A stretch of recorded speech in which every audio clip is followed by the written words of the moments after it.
क्या कर रहा है और क्या हाल बना लिया है अपना? क्यों कर रहा है ये सब? माँ, आप मुझे महल के काम नहीं करने देती, मैं आपको घर के काम नहीं करने दूंगा। किंतु इतना सारा धान क्यों कूट रहा है तू? क्योंकि मैं नहीं चाहता कि मेरी अनुपस्थिति में आपको कोई भी भारी कार्य करना पड़े। तेरी अनुपस्थिति में? जी माँ। कहाँ जा रहा है तू?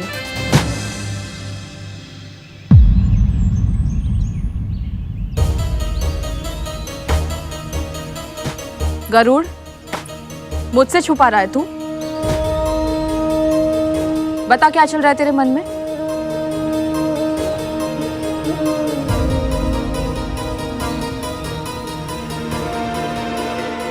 अच्छी।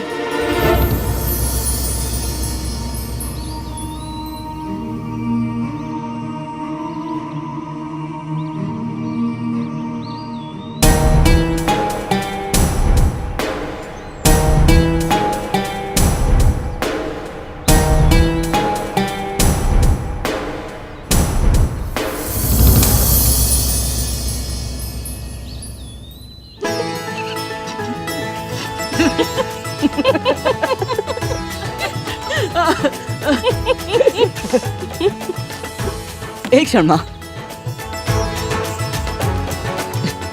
माँ, मुझे क्षमा करना। आज तक तो धूमल को कहते सुना था मैंने, कोई बड़ा संकट मोल लिया था तूने उनके लिए। अच्छा वो माँ, कोई विशेष बात नहीं थी। वो तो माणक पर्वत है ना, उसके पीछे उनकी गेंद चली गई थी तो मैं ले आया। माणक पर्वत से?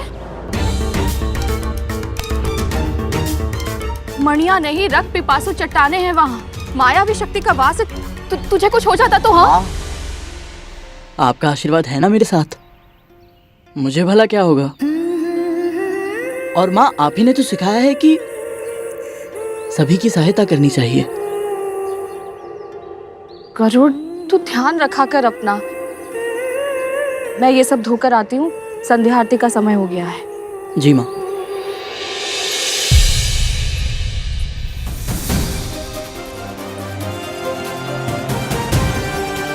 माँ से कुछ छुपाना वैसे भी कठिन है, ऊपर से ऐसी मूर्खता करूंगा तो माँ को मेरे मन की बात अवश्य ही पता चल जाएगी। फिर शेषनाग भैया से मिलने वैकुंठ जाना तो दूर, माँ मुझे घर से बाहर तक नहीं जाने देंगी। ओम विष्णवे नमः, ओम लक्ष्मीपतये नमः, ओम कृष्णाय नमः, ओम वैकुंठाय नमः। वैकुंठाय नमः? विष्णवे नमः, ओम लक्ष्मीपतये नमः, ओम कृष्णाय नमः, ओम वैकुंठाय नमः, ओम विष्णवे नमः, ओम लक्ष्मीपतये नमः, ओम कृष्णाय नमः, ओम वैकुंठाय नमः।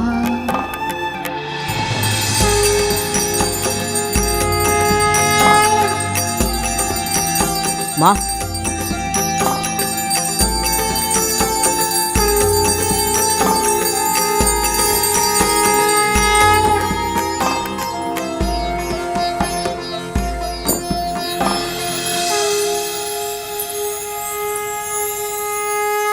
आयुष्मान भव।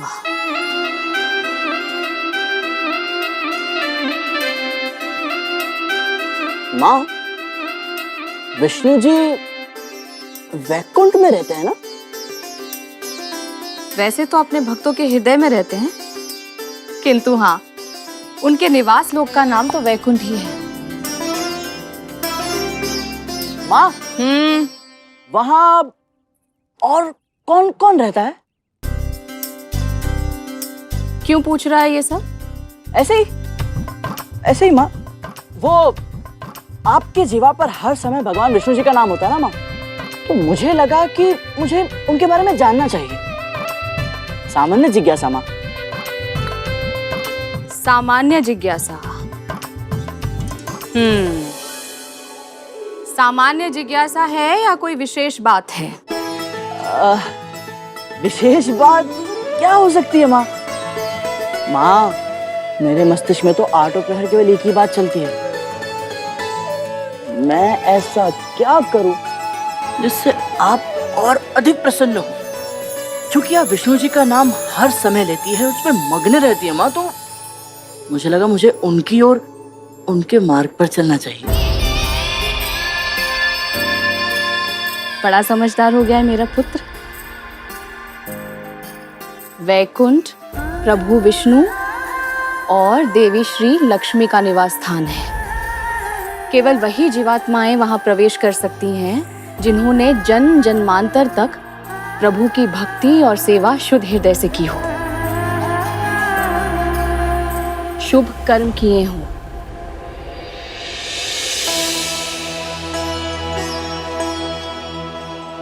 यदि शेषनाग भैया वैकुंठ में हैं, इसका अर्थ है उन्होंने अवश्य ही शुभ कर्म किए होंगे। तब तो वो निश्चित ही माँ को दास्ता से मुक्ति दिलाने में मेरी सहायता करेंगे। माँ, माँ, माँ, ये माँ वैकुंठ है कहाँ? कितनी दूर है? और वहां कैसे जा सकते हैं माँ? ये सब तुझे क्यों जानना है? ऐसे ही वो मन में प्रश्न आया तो पूछ लिया। और माँ, जब से आपने मुझे अपने अतीत के बारे में पूछने से मना किया है ना, मस्तिष्क में कुछ ना कुछ चलते ही रहता है। अब आपको नहीं बताना तो रहने दीजिए।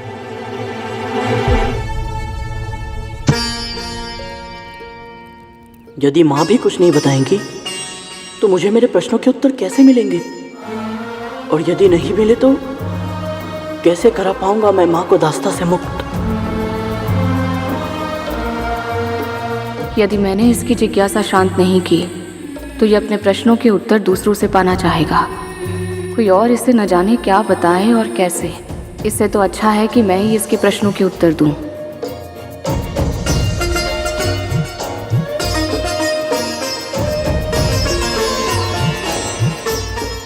गरुड़,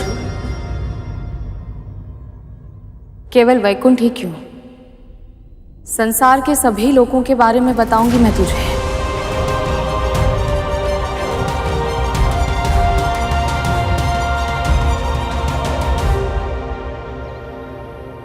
इस पूरे ब्रह्मांड में कुल 14 लोक हैं। हमारी पृथ्वी को मिलाकर 7 लोक ऊपर और 7 लोक हमसे नीचे हैं। ऊपर के लोकों को ऊर्ध्वलोक और नीचे के लोकों को अधोलोक कहा जाता है। इन अधोलोकों के नाम हैं अतल, वितल, नितल, गपस्तिमान, महातल, सुतल और पाताल। इन 7 लोकों में से प्रत्येक 10-10 सहस्त्र योजन की दूरी पर स्थित हैं। सुंदर महलों से सुशोभित इन सभी लोकों में भूमि का रंग और प्रकार एक दूसरे से अलग है। अतुल लोक में शुक्ल वर्ण अर्थात श्वेत रंग की भूमि पाई जाती है, तो वितल में श्याम अर्थात काले रंग की, नितल में अरुण अर्थात सूर्योदय के रंग की भूमि है, गपस्तिमान में पीले रंग की और महातल में शक्र में अर्थात कंकरीली या कंकड़ युक्त। सूतल की भूमि पथरीली है और पाताल की स्वर्ण में अर्थात सोने के रंग के समान। अविश्वसनीय। माँ, यदि नीचे के लोग इतने अनूठे हैं तो ऊपर के 7 लोग और भी अधिक आकर्षक होंगे ना? एक तो यही लोक है हमारा भूलोक। यहाँ मनुष्य आसानी से अपना विचरण कर सकते हैं। और यहाँ से ऊपर है पृथ्वी से अंतरिक्ष तक का क्षेत्र जिसे भूवरलोक कहते हैं। और फिर सूर्य से लेकर ध्रुव मंडल तक का प्रदेश स्वर्गलोक कहलाता है। इन तीनों लोकों को अर्थात भू, भूव, स्व को त्रिलोक या त्रिभुवन के नाम से भी पुकारा जाता है। त्रिभुवन से 1 कोटि योजन ऊपर स्थित है महरलोक। उससे 2 कोटि योजन ऊपर है जनलोक और वहां से 8 कोटि योजन ऊपर जो लोक है उसे तपोलोक कहते हैं। और तपोलोक से 12 कोटि योजन ऊपर है सत्यलोक जो ब्रह्मलोक भी कहलाता है।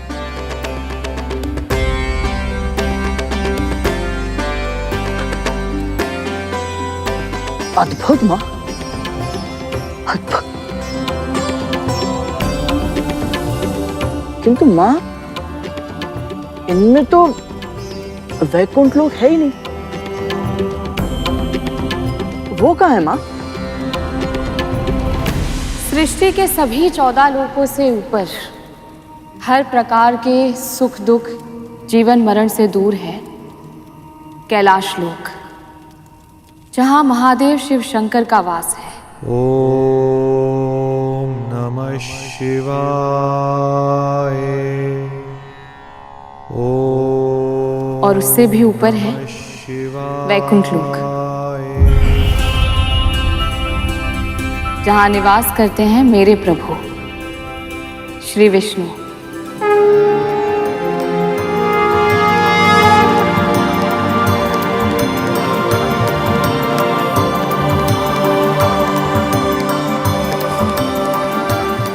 वैकुंठ का रास्ता संभवतः माँ को पता होगा।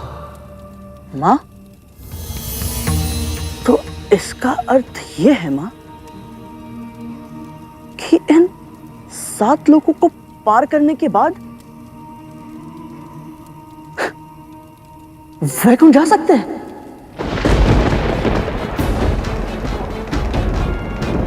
है ना माँ? नहीं गरुड़, वैकुंठ में बिना अनुमति कोई प्रवेश नहीं कर सकता, और जो ऐसा करने का प्रयास भी करता है वो उसी क्षण अपने प्राण गंवा देता है।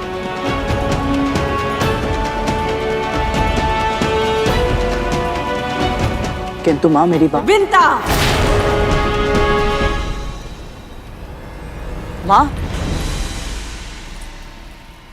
बहुत देर हो गई ना, ये उचित समय नहीं है। सेवा के लिए कोई समय अनुचित नहीं होता पुत्र। सेविका हूं मैं और अपनी स्वामिनी की आज्ञा का पालन करना मेरा धर्म है। मैं अपने धर्म की उपेक्षा नहीं कर सकती। विंता! माँ,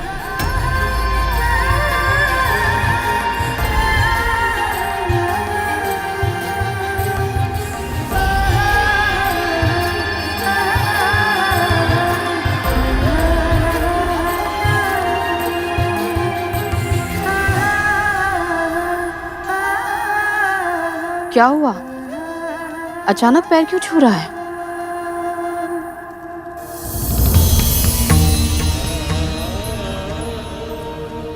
आशीर्वाद दीजिए माँ कि मैं आपके आदर्शों को सदैव स्मरण रख पाऊं, क्योंकि यदि मैं आपके संस्कारों को भूल गया माँ, तो मैं अपने उद्देश्यों में सफल कैसे हो पाऊंगा? मेरी डांट से भावुक हो गया है? तूने ही तो कहा था कि माँ का आशीर्वाद सदैव अपने पुत्र के साथ होता है। चिंता मत कर, तुझे अपने संस्कार सदैव स्मरण रहेंगे और तू अपने प्रत्येक उद्देश्य में पूरी तरह सफल होगा।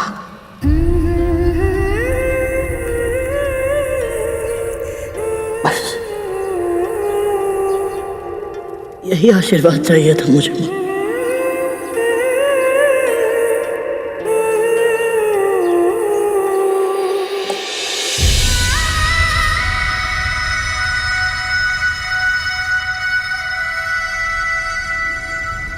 विंता, सुनाई नहीं देता? कब से पुकार रही हूं मैं।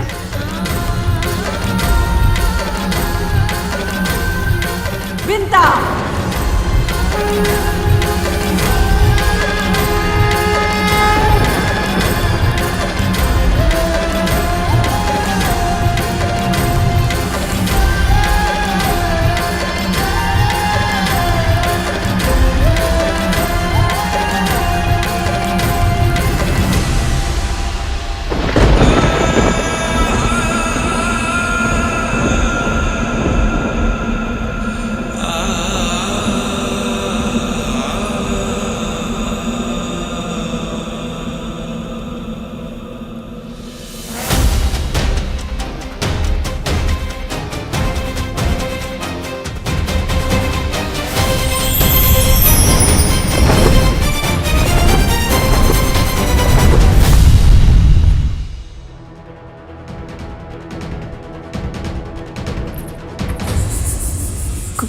कुछ हुआ क्या महारानी? ये तो तू बताएगी ना। तेरे पुत्र को जो दंड दिया था उसका कुछ लाभ हुआ है नहीं? मेरे पुत्रों की कक्ष में मैंने आने से उसे मना किया था। पर वो यहाँ नहीं आया है महारानी। इस कक्ष में ही नहीं, महल में भी प्रवेश नहीं किया है उसने। तो ये क्या है?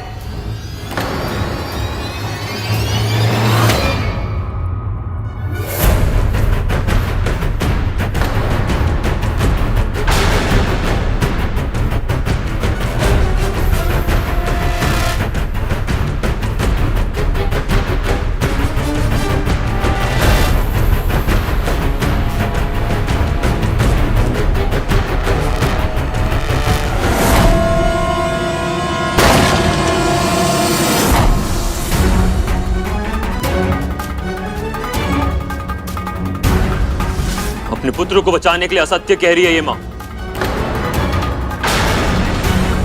प्रथम बार इस महल में महारानी गद्रू की आज्ञा का उल्लंघन हुआ। इस विष के पौधे को वृक्ष बनने से पहले पहले सुखाना होगा। ऐसा दंड देना होगा इस गरुड़ को ताकि भविष्य में जब जब ये आज की रात का स्मरण करे भय से सिहर उठे।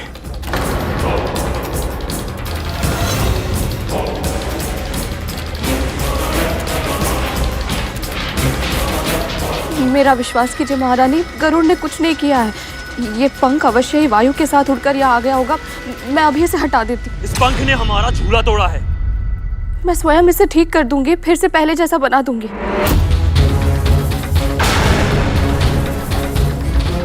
अपने पुत्र को नियंत्रण में रखना सीख।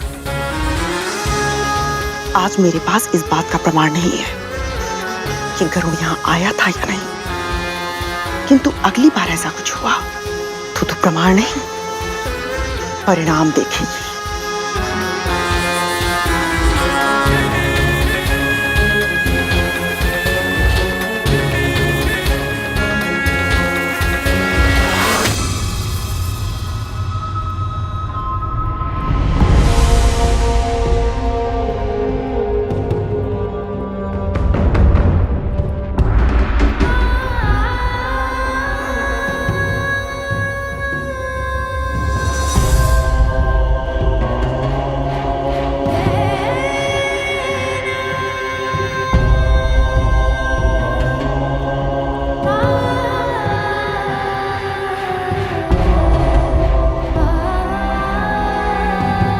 गरुड़?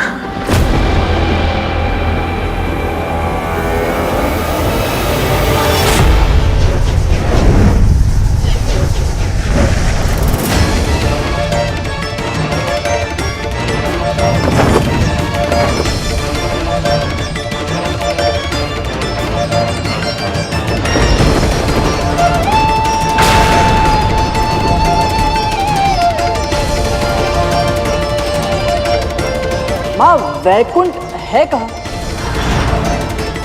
इन 7 लोगों को पार करने के बाद वैकुंठ जा सकते हैं?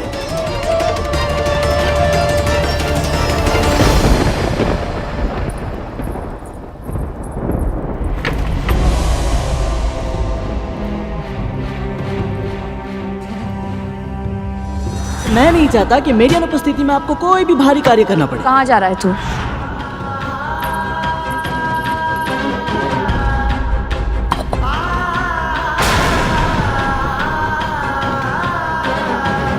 आशीर्वाद दीजिए माँ कि मैं आपके आदर्शों को सदैव स्मरण रख पाऊँ, क्योंकि यदि मैं आपके संस्कारों को भूल गया माँ तो मैं अपने उद्देश्यों में सफल कैसे हो पाऊंगा।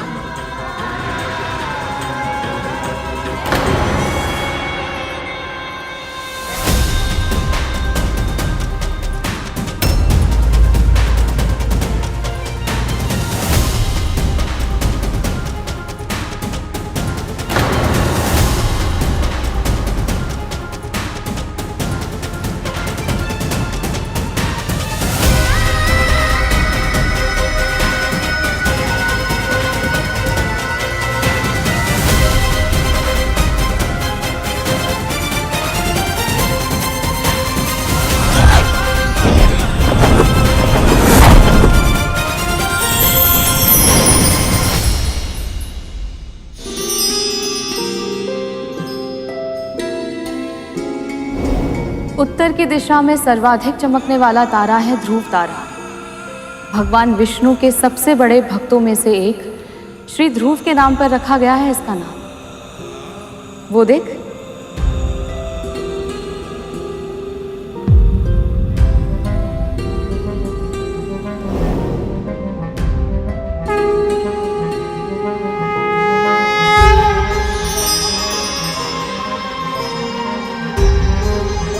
आप उत्तर दिशा के सबसे कीर्तिमान सितारे हैं श्री ध्रुव।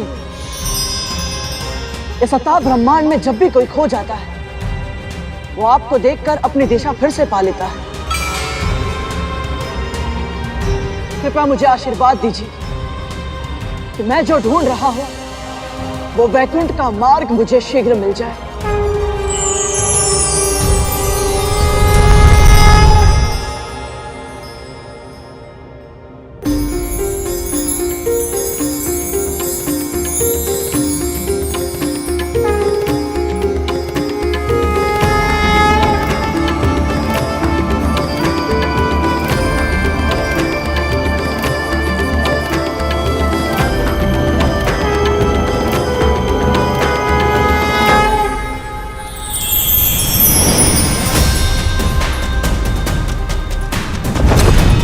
गरुड़, कहाँ है तू?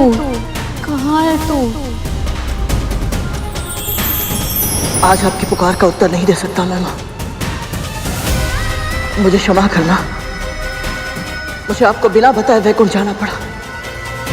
पर मेरे पास और कोई विकल्प नहीं था मां। आपको दास्ता की बेड़ियों से मुक्त कराने के लिए मुझे कुछ भी क्यों ना करना पड़े, कोई भी मूल्य क्यों ना चुकाना पड़े, मैं आपको अवश्य मुक्त कराऊंगा। ये मेरा प्रण है।